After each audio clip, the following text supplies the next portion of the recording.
At Trump's press conference yesterday, everybody saw the thing lurking in the background. President Trump had a press conference Friday evening, his first in nearly 3 weeks.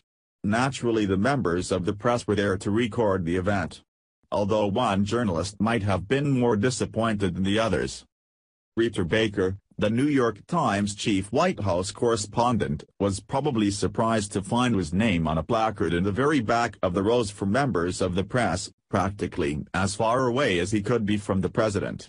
Here's Peter Baker way in the back during the press conference.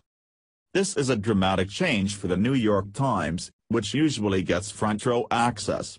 Their preferential treatment changed, however, after James Comey's testimony Thursday night.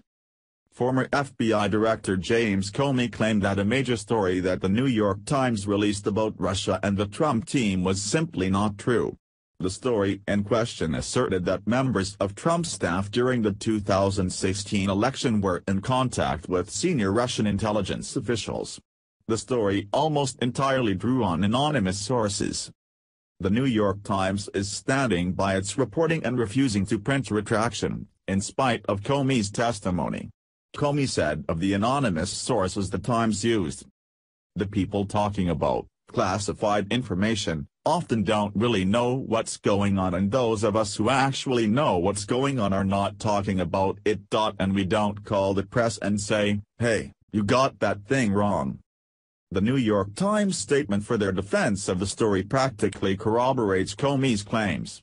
They said they were standing by the original story because neither the FBI nor Mr. Comey would comment or elaborate on what Mr. Comey believes to be incorrect.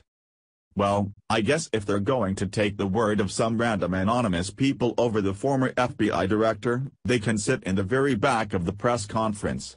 I think Donald Trump is sending a clever and strong message this way: continue to print fabricated stories, and your privileged access to the president is going to be denied.